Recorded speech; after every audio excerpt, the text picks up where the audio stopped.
rolling around at the speed of sound. A rainbow. That's Sonic Adventure 2. Oh, that's the wrong one? Those of you who have been paying attention to the channel for a while will remember last time when I made a video about Sonic games, specifically looking at the first 3 games in the series, trying to parse out why there's such a disconnect between the good feeling that people have for the games versus the basically across the board critical reception of just about every game release that isn't Sonic Generations or Sonic Mania. Foolishly, naively, optimistically, I said, wouldn't it be fun? Wouldn't it be just a scream? Wouldn't it be a laugh and a half if I played some of the Sonic 3D games to see how they fared in comparison to how the gameplay is in the Sonic 2D games, and to try and figure out kind of what the translation and disconnect is to further understand this fandom and baffling franchise. And I was wrong. So I've been playing Sonic Adventure 1, and it's terrible. Like, I don't want to get into, like, an AVGN, like, grumpy gamer review mode, but this game is, like, surprisingly bad. And honestly, I was mostly expecting to find weird, like, glitches. I know the game has a bit of a reputation for, you know, just random falls through the geometry, not being able to interact with certain loops or roundabouts, or, you know, falling off of them being an issue.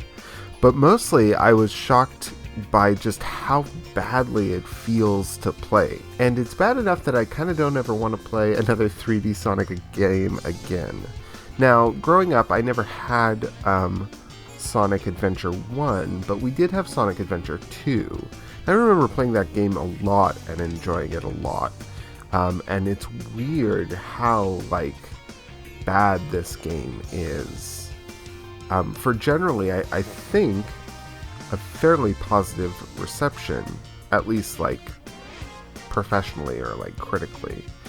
I'm sure it would be easy enough to find a glitch compilation or something. I don't really want to get too in the weeds of the background discussion of this game, because I think it's less important. Suffice it to say that Sonic Adventure was born out of what was going to be Sonic Extreme, a release on the Sega Saturn, but it didn't actually make it into the Sega Saturn. It was sort of supposed to push the Dreamcast back into viability. And it's really interesting to see the issues that they were having with making 2D Sonic games, I feel like, translate into the issues that I have with this game. So, without further ado, let's talk about Sonic Adventure 1. As a small side note, I did intend on making this a video covering both Sonic Adventure 1 and 2, but I was so frustrated and burnt out by my experience of playing Sonic Adventure 1, and for the record, I didn't even beat it 100%. I completed it with every character but Knuckles and Big the Cat. So yeah, let's talk about Sonic Adventure 2. Nope, just kidding. Let's talk about Sonic Adventure 1.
I suppose the easiest place to start is the general overview of the game and how it plays differently from previous entries in the series.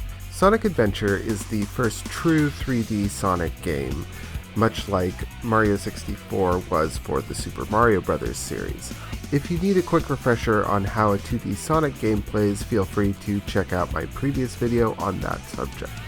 So, let's talk about differences.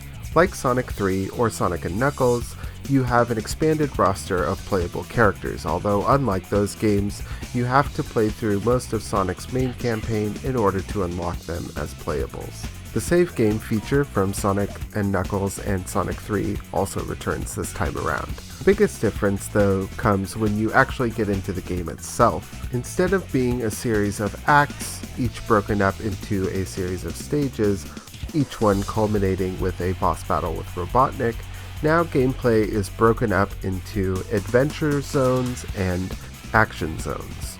Adventure zones are small-scale open-world environments where you can run around, explore, and access other action zones, where action zones themselves are what makes up the more typical Sonic gameplay. Usually at the end of each action zone there is a boss battle, though hardly ever with Robotnik this time. Sometimes there are battles with other characters, but usually they end up being battles with the antagonist of this game, Chaos. You know nothing, fool! It's Chaos, the god of destruction! For the most part, 3D Sonic functions pretty much the same as his 2D counterpart does. He can move around, run, jump, and do a spin dash. The big thing that's an added feature for 3D Sonic is he has a homing attack where you jump and then zoom towards the nearest enemy close to you, as well as something called the Lightspeed Dash, which is unlocked later on in the game, which propels you across a line of rings. For my money, I think the homing attack is actually a really good addition for 3D Sonic. It makes attacking enemies a lot easier, it allows you to move across lines of enemies that feels fun and satisfying. It also lets you home in on 3D objects that might otherwise be hard to hit with the control scheme, which I suppose means we should talk about how it feels to play as Sonic. And this is where things kinda start to go downhill. Game feel is a hard thing to describe to someone who isn't actually holding the controller, so I'll do my best as I can here. And I know this is gonna sound like a joke, but legitimately I think that Sonic moves too fast in this game. There's a weird sort of offness to his acceleration curve that I didn't really feel like was the case with the 2D Sonic games. You don't notice it as much in the straightaways or the open areas, but once you start getting into the half pipes or the game expects you to make really tight turns, you'll notice that Sonic doesn't have a really good turning radius either.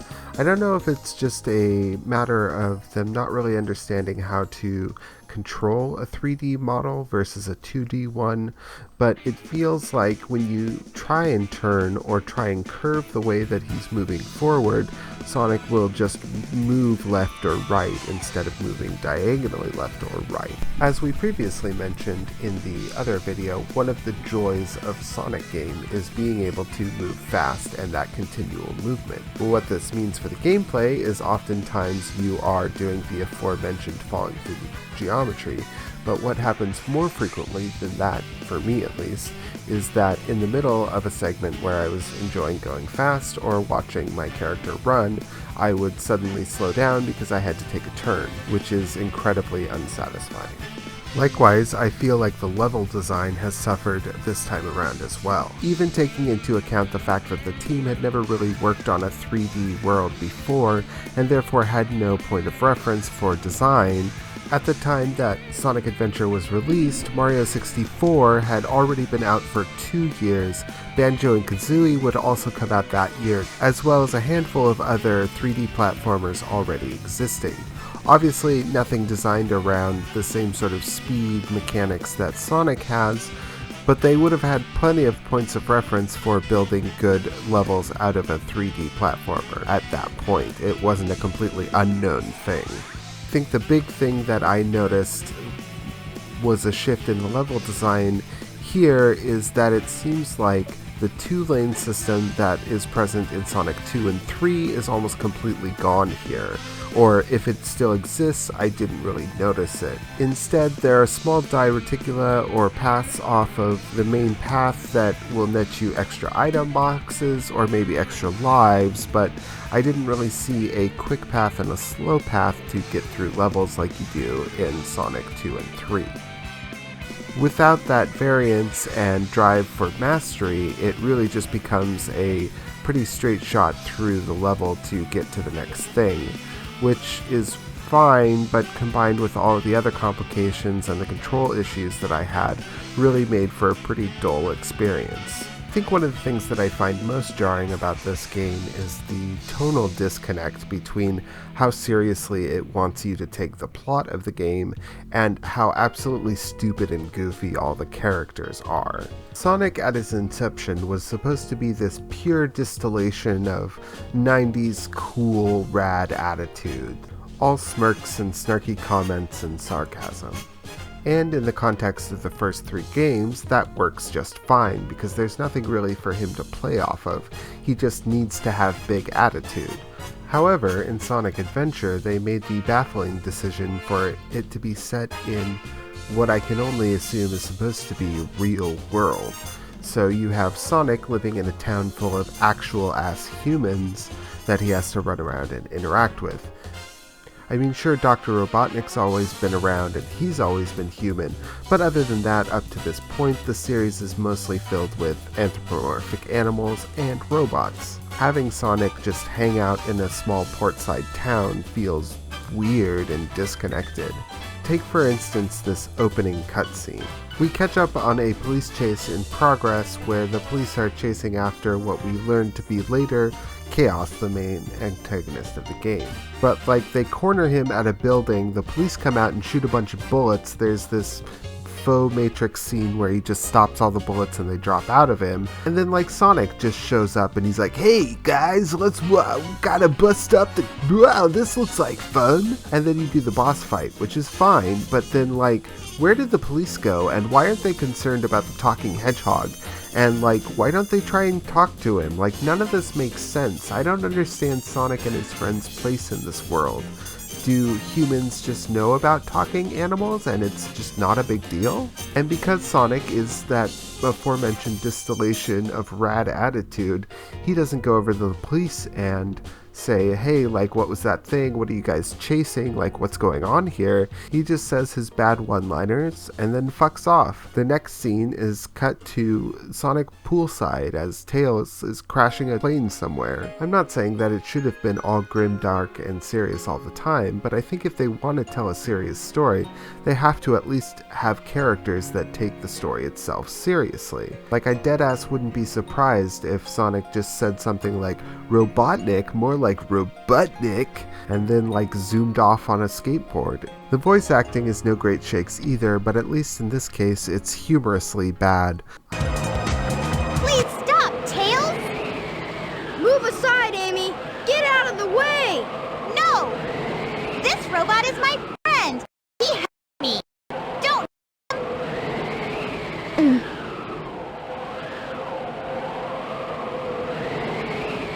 Okay, if you say so. I know that Tails as a character is supposed to be younger than all the other characters, but all I could think about when I was hearing his voice actor talk is how much he sounds like Linus in the Peanuts animated shorts.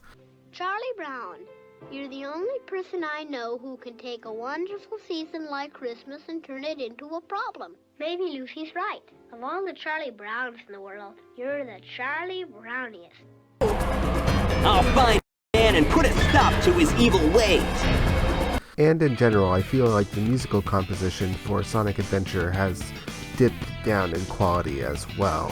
Instead of taking the more dance or synth-pop focused soundtracks of the first 3 games as inspiration, this game tends to focus more on guitar-centric rock tracks, which is not a bad thing per se, but does give the soundtrack an overall more generic feel to it. There are still a few standout tracks, but in general most of them are anywhere from forgettable to downright annoying.